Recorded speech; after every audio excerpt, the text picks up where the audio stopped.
This is a winter weather alert. You are watching 13 on your side.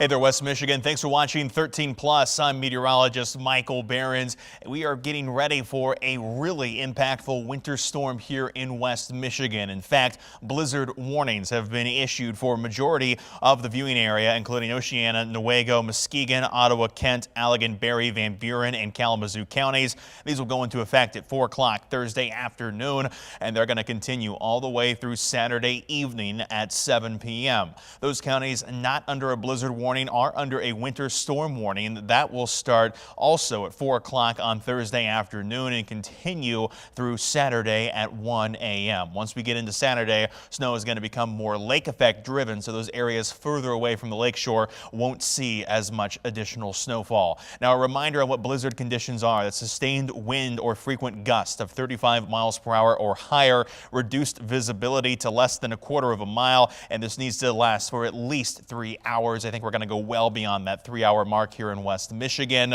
Expecting icy conditions, visibility reductions, and travel impacts all in the very high category, with power outages also a possibility thanks to the wind gust that we have coming our way. When it comes to travel impacts, if you're hitting the road anytime between now and midday Thursday, you should be good to go. Thursday afternoon, Thursday evening, things start to get a little more touch and go. You got to be careful and watch out for some of those snow bands and some possible mix that could come into West Michigan. Then once we head to Thursday night and beyond, that is when you are no longer going to want to travel. There's plenty of flights that have already been canceled, and the roads will become impassable at times here in West Michigan. The weather timeline showing what we're expecting: heavy snow across the region Thursday night into Friday morning as winds pick up. By Friday afternoon, blizzard conditions will become likely, with lake effect snow and possible blizzard conditions that continue as we head into your Saturday.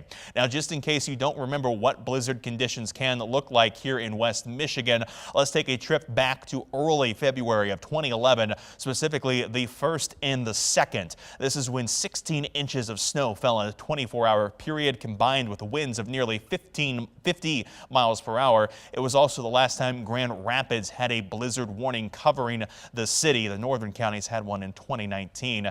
At that time, travel was impossible at times, and our own photographers and staff found themselves snowed in and needing to be dug out. This is a realistic picture of what we could be seeing again in the days ahead, so we want to stress this a bunch.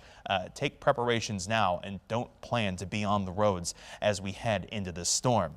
Now, though, the storm not quite here yet, so the weather is still calm, just cold across West Michigan. 23 was the high in Grand Rapids, 24 in Muskegon, 27 this afternoon in Holland. Those temperatures pretty much right on target with the forecast, just inside 3 degrees. Told you 27 hit 23, bringing the accuracy streak to 8 days in a row. Kind of counterintuitively to the forecast we've been talking about with the blizzard conditions coming, we are seeing warmer weather on the way as we head toward tomorrow. That's why 13 weather ball is lit up in red but blinking bright as those rain and snow chances are in sight. View of 13 weather ball sponsored by Tullymore Golf Resort. We're looking at temperatures as of about 9 o'clock that we're hanging around in the low 20s with feels like temperatures in the teens across West Michigan. The winds will continue to keep feels like temperatures low, but as we were talking about with the weather ball, temperatures will be on the rise themselves in the next 24 hours before we switch over into a pretty much heavy snow mode that will see a drastic drop in temperatures as we work our way into Friday. Winds out there calm for now, 5 to 10 miles per hour, but these winds really pick up as we head through tomorrow. This is Thursday, 10 o'clock in the morning. Still not too bad. Winds gusting only about 10 to 15, but as we head into the afternoon, gusts will start to pick up 20 to 30 as we go into Thursday evening. These gusts will become 30 to 40 plus as we head into the early hours of Friday, and then as we go throughout Friday, 40 to 50 plus mile per hour wind gusts going to create lots of drifting snow, lots of blowing snow, and reduced visibilities as these winds push through West Michigan. The day planner for tonight: cloudy skies and again warming temperatures will be climbing from 24 up to 35 by Thursday afternoon before the snow comes in and the cold temperatures follow. Temperatures falling throughout Thursday night and all day Friday. Only going to see a high of 16 as we head into Friday, and that means wind chills going to be even colder, likely into the single digits if not sub-zero category heading through the day on Friday. Heavy snow and of course blizzard conditions in place. Again, reminder that blizzard warning starts at 4 4 o'clock on Thursday, continues into the weekend, and it's all for that storm system that we have back out toward our west. This is going to be coming our way as we go through the next 24 hours, and as it does, it's really going to bring some harsh winter conditions to West Michigan. So we'll show you the hour by hour. Through tonight, looking pretty quiet. Possible flurry, possible sprinkle in the overnight hours, but that's going to be about it. Still, Thursday morning, not too bad at this point. Cloud cover in place, but no snow falling here in West Michigan. As we work our way into Thursday afternoon, that's when a period of wintry mix is going to come into our neck of the woods. This will quickly turn to heavy snow as we head through the evening hours of Thursday. If you're traveling down toward Battle Creek over toward Ann Arbor, you may be more on the wintry mix side of things. Could see a glaze of ice form for you guys. So that definitely could be something that makes travel very difficult in that portion of West Michigan, or portion of Michigan. As we head into the Thursday evening hours, everything turns to snow. Periods of heavy snow continue through the overnight hours into early Friday with strong winds accompanying it. This is going to mean, again, blowing snow and low visibility out there. This continues all day Friday with the heavy lake-enhanced snowfall pushing through. While the system continues to stretch off toward the east, our snow doesn't end. That's because the heavy winds, the gusty winds, continue across Lake Michigan, pulling heavy bands of lake effect through the region, heading through the day on Saturday into Saturday night. It won't be till Sunday that we start to shut the lake effect off, and even during the day on Christmas, a little bit more snowfall could fall, but by that point, the real heavy stuff going to be out of our neck of the woods.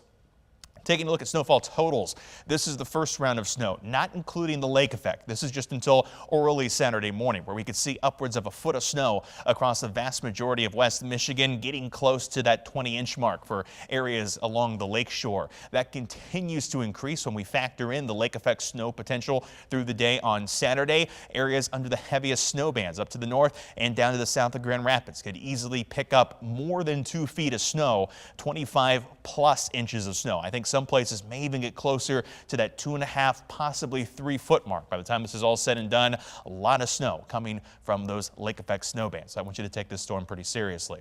As far as what we're looking at before the storm gets here, though, again, temperatures on the rise for tomorrow will be in the mid-30s before things start to drop tomorrow afternoon. Mid-30s for our northern zones as well, with a temperature that'll reach a high tomorrow around 35, and then going down from there as we head into Thursday evening. 13 on your side, 10-day outlook.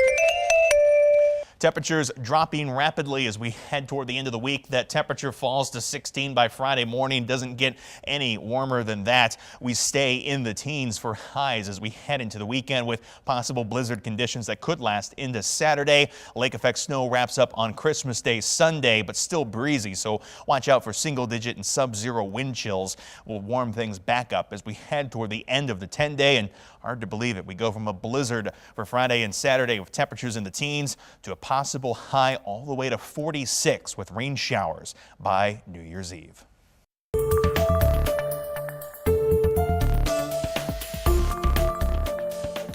And with this winter storm, there is the potential for power outages. Consumers Energy tells us crews are preparing trucks and other essential materials to help with necessary restoration efforts. They also have some tips for customers to prepare for loss of power. You should charge all electronic devices and also make sure that any emergency batteries or charging stations also have enough power.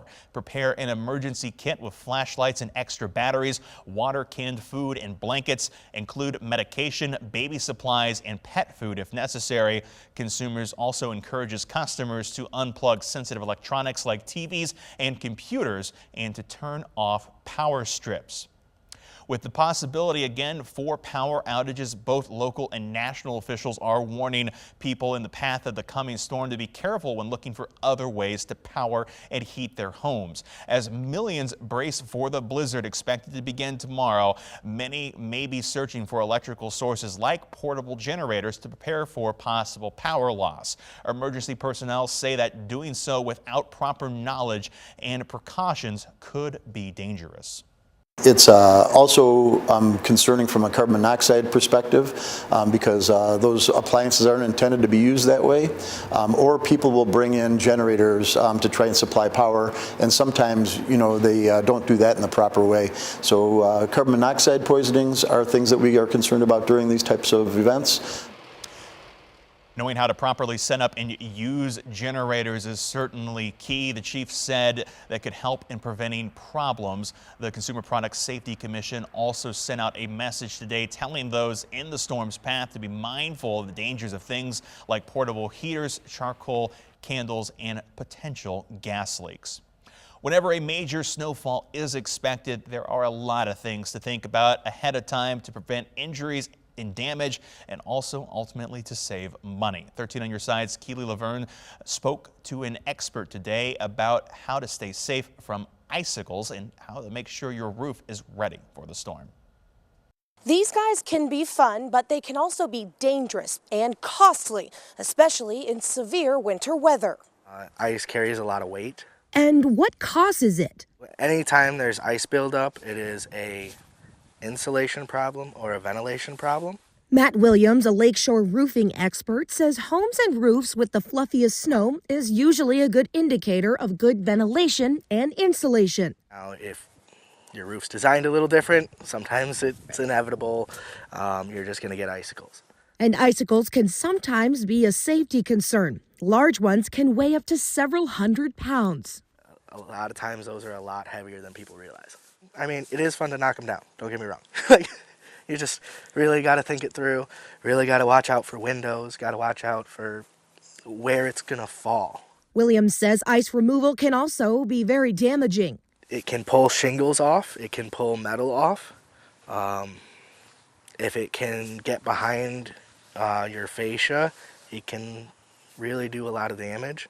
And his biggest tip is just to get the growth to stop. You can do that with regular salt or salt pucks like these, which help drain the water through an ice dam. You don't need to totally remove all the ice, but you need to get the water flowing so it stops growing. And with feet of snow predicted in the forecast, it's important to know how much your roof can hold, which is based on your home's zoning area. Especially if it's compacted that much, it is a good idea to get some weight off of it. Williams says the easiest way to do that is with a roof rake.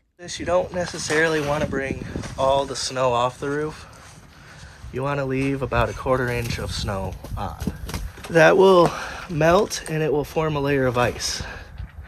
And when it does that, the snow won't stick as much. Above all else, experts say staying safe is what's most important. Reporting in Grand Rapids, Keely Laverne, 13 on your side. And you can keep up to date with West Michigan's changing weather in real time by downloading the 13 on your side weather app. You'll be able to see current conditions and the upcoming forecast as well as radar. It's free to download in the App Store and on Google Play. You can also text the word weather to 616-559-1310 to get a link to the latest forecast. Now that you're up to date on all that West Michigan is preparing for under this blizzard, of course, there's continuing coverage online at 13onyourside.com. And of course, those 13 on your side news and weather apps we just mentioned. Make sure you're staying prepared, West Michigan, staying safe and certainly staying warm. We'll keep you covered here throughout the storm. For now, thanks for watching 13 Plus. I'm meteorologist Michael Behrens.